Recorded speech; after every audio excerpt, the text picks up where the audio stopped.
I'm going to wait for a few people to get in and we'll discuss the case. You know what? Actually, I forgot to do one thing. I'll be right back with you guys.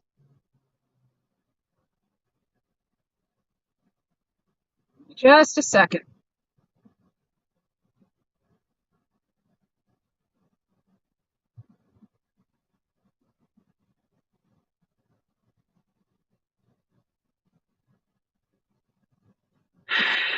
Give me just a second, guys. If you guys can hear me, give me a second.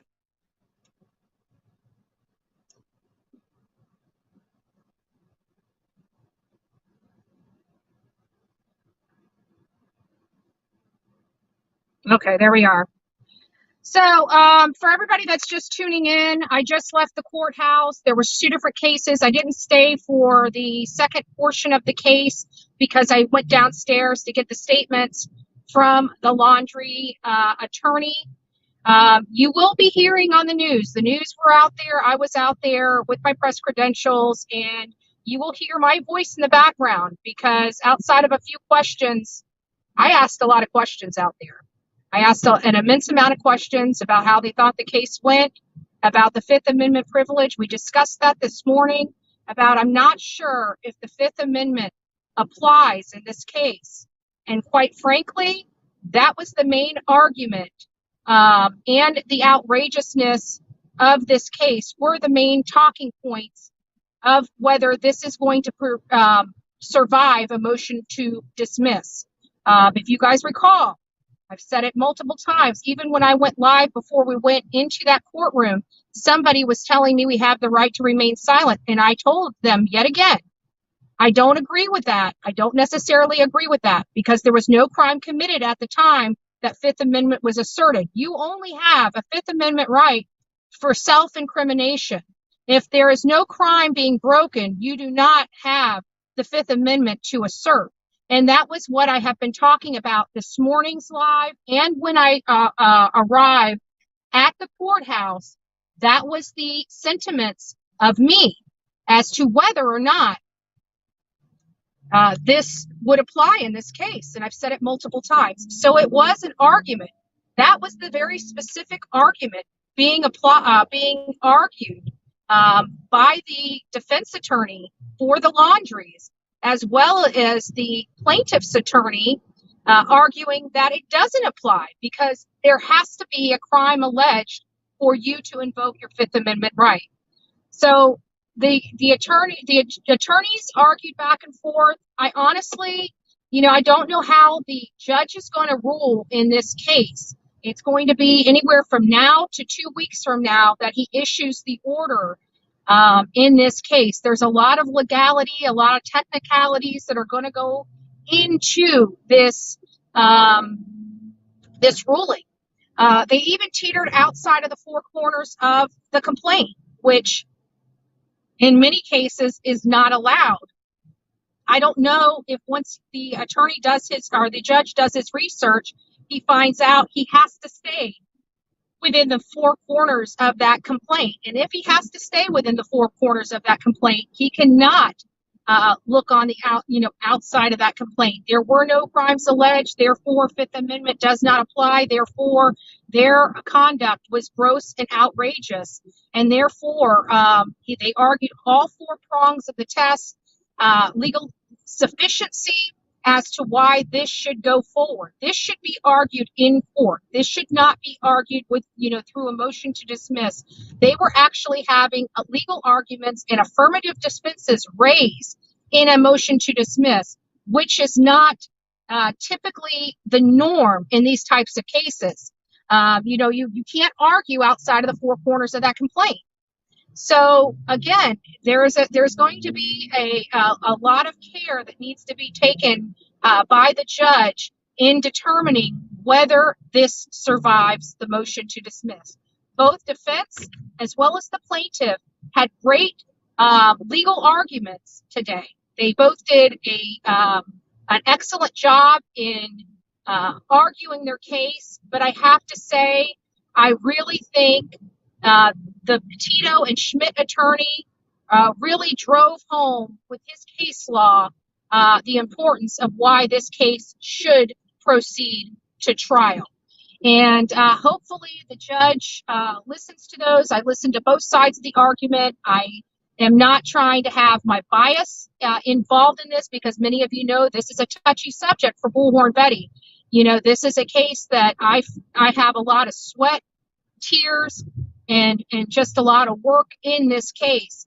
And I did have an opportunity to talk to the Petito and Schmidt family. I didn't say much to them. I didn't record them. I just simply let them know that, you know, we've been fighting for their daughter. We want justice for Gabby, and, you know, and God bless them. God bless them. I really wanted to know how they felt. I mean, you guys, if you guys were watching online, you know, I don't know how they kept their composure, because they're talking about their daughter. They're talking about her being dead. They're talking about her being murdered, and they have to relive this over and over again in their life. They have to relive this every time they walk into the courthouse. It's like going back to the day she went missing, and going back to the day that she was found. And it's got to be gut-wrenching for them. There was times when I looked over at their table, because I was on the other side. Their side was so full of people. It was easier for me to sit on the other side. I saw Mike Ruiz again. It was almost, it was nice to see him. We both have changed so much that we look different. And it took a second. I'm like, hey, Mike, how you doing? He's like, oh my gosh. He's like, I didn't even recognize you. And I saw a lot of the media outlets that were out there with us when we were there. I did give an interview to one gentleman that was out there. I see him at a lot of my political stuff as well, and saw him giving an interview. I was at the Papa Joe's when he came in and gave an interview to with Gina over Stephanie Schinefield.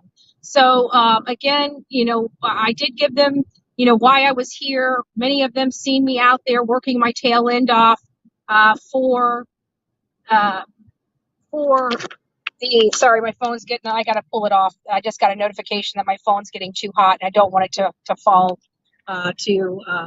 shut off. So you guys are going to have to wait or work with me here.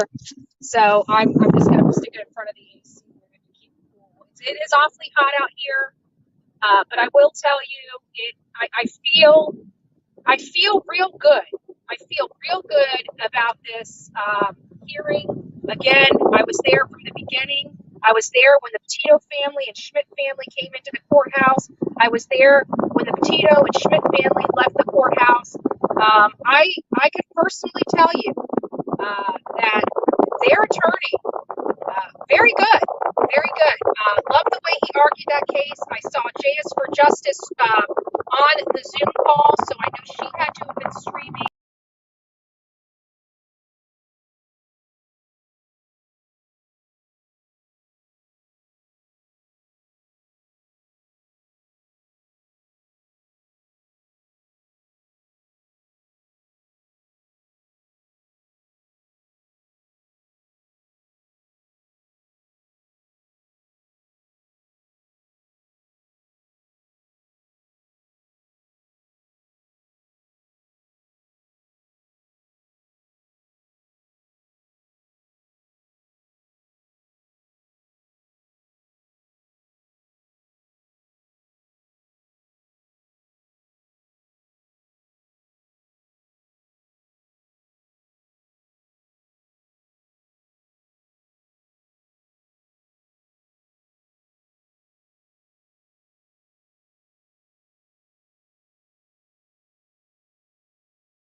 Sorry, guys. I know people are dropping out, but my phone got too hot and shut down on me. So I've got my air conditioning blowing on it. Unfortunately, you're probably going to hear a lot of noise in the background from the air conditioning blowing on the phone.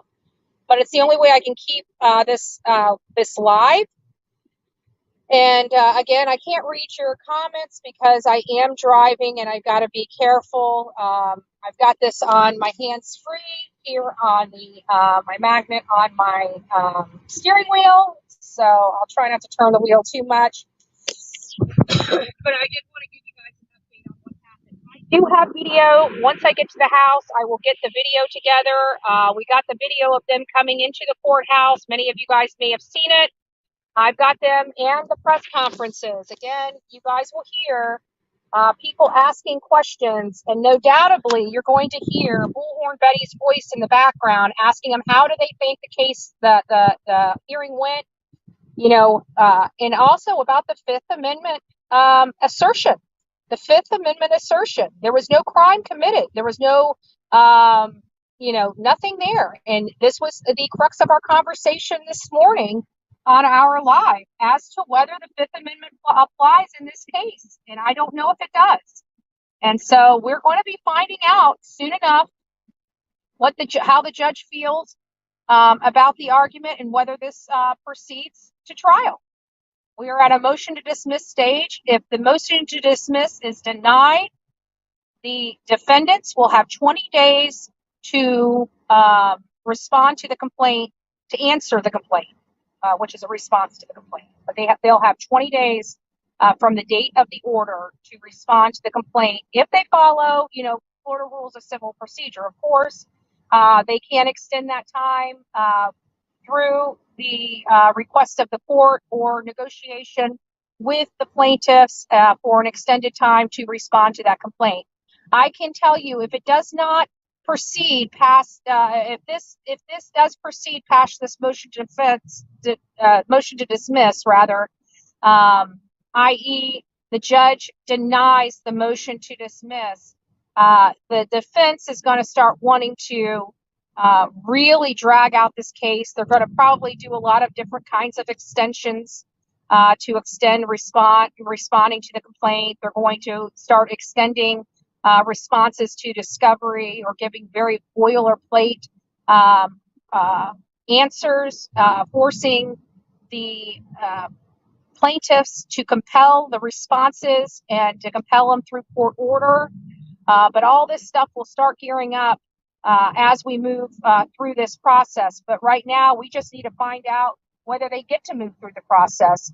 And right now, we won't have answers for at least 2 weeks in this case. The judge said he'll have his order in 2 weeks. So we're going to be monitoring this case to find out what the order of the court will be. We did not get that order today. So there is no answer as to whether this case will proceed any further or if it's done here. We won't know for a couple weeks, folks. So we are fighting hard. We're still going to keep Gabby and her family in our prayers, and we are going to pray that they are successful in defeating this motion to dismiss. I have to say, their attorney was sharp. He was on his game. The defense attorney was nice, but I felt like the Petito attorney was able to quickly think on his toes, whereas the defense attorney was almost reading from the prepared book. And I know about that prepared book because many of you guys know my team, when I was working for law firms, prepared those books and those arguments for the attorney. And I just, nothing against their attorney. Luca was good. He was very courteous and argued his case well. I just honestly don't believe he argued his case as well as the Petito family attorney argued their case. But again, the ultimate decider of fact in this motion to dismiss is the judge on the case. And again, we will not hear any response from the judge for at minimum 2 weeks. Yes, yes, yes, yes. And her mom, Nicole, was wearing a locket with her ashes in it around her neck today. Did you bring Gabby's ashes? I didn't have Gabby's ashes, but what I did offer, I said, her memorial there, people had an angel and a metal sign that says, I love road trips. I said, you guys are more than welcome to it if you would like. They told me they will think about it and let me know. They may want it. It wasn't hers though. It was for her, but, they're having a hard time struggling with all of this, I'm sure. And, I don't want to add insult to injury, but in all reality, I have kept those items safe for her family if they ever choose to want them. Remember, I went dumpster diving to protect those items. When the city of Northport wanted to throw her away, I went dumpster diving. So, all right, guys, stay tuned. I'm going to get off here. I'm going to go live once I'm back to the office, and we're going to have a real discussion. I'm going to open the phone line so you guys can ask questions. I'll try to answer them the best I can. I do have videotape. I do have audio of the proceedings. They told us we couldn't take pictures and couldn't record the proceedings, but they didn't tell us we couldn't have audio. So I have audio of the case there, and we'll be working on getting permission to have to record at their next hearing. I want to record their next hearing in the courtroom, and I will go through the process of getting permission to do that. So I make sure that all the I's are dotted and the T's are crossed. But we were told we can't have videography or photos during proceedings, but they didn't say anything about the audio. So I do have audio of the proceeding. Yeah, it was live streamed. I know it was live streamed, which is really peculiar. Why, if people can just live stream it, why they care whether people record in the courtroom or not? I never understood that. But, social media is so new. And I know J is for Justice was signed in. I could see her name clear as day while I was in the courtroom. I could see her name up on the Zoom call. It didn't show her face, but did show J is for Justice up there. So I know she was monitoring this, and, I knew she was, going to be running the live today. And if you guys were watching, many of you probably saw me. I was in the front row. The gentleman sitting next to me was Mike Ruiz. He was out there with us in front of the Laundrie house. He was with Fox News. He actually was out there when we found where Brian's remains were. He helped us locate where all the items that the Laundries found out there, because he was the one that was reporting them when they met with law enforcement that fateful day, when they found his dry bag and when they found his remains.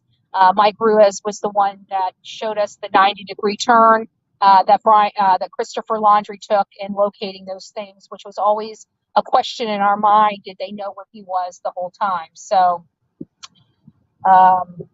On Crime Network has the whole trial. Good. So I was there in person, in living color, and I had an opportunity again to speak with the Petito and Schmidt family, and as well as both attorneys. So that's the reason why it's so important for people like me to be out there in person, because you don't get those opportunities unless you are there present. We're not WFLA, we're not Court TV. We don't get those bombshell interviews with people unless we are physically there and physically present. So those will be forthcoming. As soon as I get home, we'll go live, and I will, show you guys some videos that I took out there. Excuse me.